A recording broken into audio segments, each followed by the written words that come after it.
Thank you. And you need to switch that on. She was calling up something for the plea negotiation. All right, just make sure it's on silent. This case was called for a trial, set for our trial calendar on August 8th.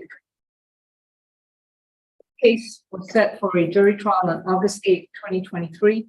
At the calendar call, defense counsel informed the court that the defendant had jury duty, and the case was then reset to August 10th, 2023 for an in-person appearance wherein the defendant would be taking a plea. That matter was scheduled on August 10th, 2023 at 1:30 p.m. On August 10th, at 12:45 p.m., defense counsel emailed the court requesting a continuance due to purported work conflicts. Upon a review, the request was denied, and Zoom links were sent to defense counsel and defendant in order to appear for the plea hearing via Zoom. Defense counsel appeared, defendant did not. The court, including the court staff, court reporter, and law enforcement, waited up to 55 minutes for the defendant to appear. The defendant did not appear via Zoom and informed the court that she had no intention of appearing. The court found the defendant in contempt for failure to appear and fined the defendant $500. $500 was due to be paid yesterday, August 21st, 2023, by 5 p.m. Failure to pay will result in a warrant being issued for the defendant's arrest.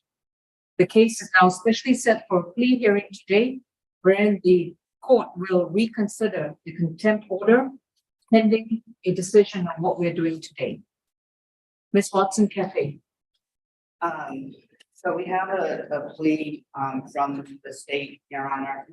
Do you want me to just tell you what's going on today, or did you want? Tell me what you're applying to and you have decided to do today, because I have not signed the order granting your request to withdraw. So I'm still referring Yes, to her as your. I honestly, this is the first opportunity that I've had to have a substantive conversation with Ms. Trammell regarding the plea offer.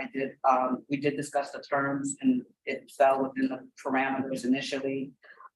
Without going into too much details, my understanding that she spoke with her landlord, who has indicated that upon a conviction, in this case, to even the reduced disorderly, that they would commence, do I know that right, eviction proceedings, because it is a violation of the lease agreement. So I conveyed that to Mr. Jacob, and that's where we are now.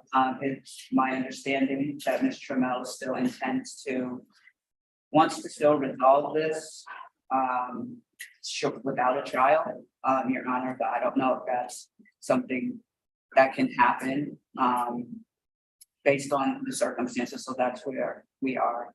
No. Mr. Stevens. I'm sorry. Your promise, Watson Cafe.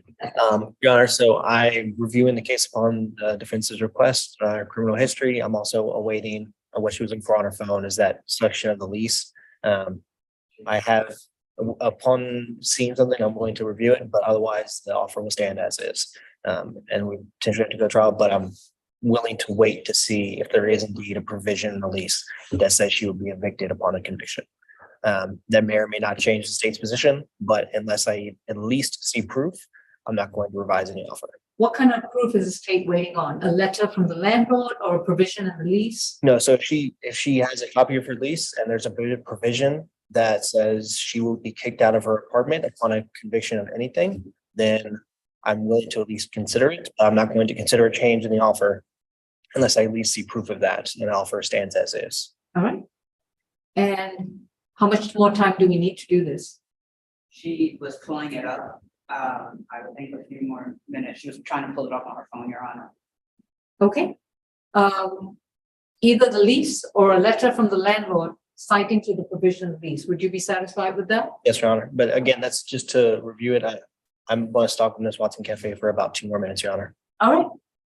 We are on hold while we see if Ms. Trammell can satisfy the state. We still have that contempt issue looming up there, and we also have your pending request to withdraw from the case. So you let me know what we're going to do with the other two as soon as that's possible. All right, Mr. Glanville will be on hold while Ms. Trammell gets the information from the state, so we can pause the live stream and recording. Thank you.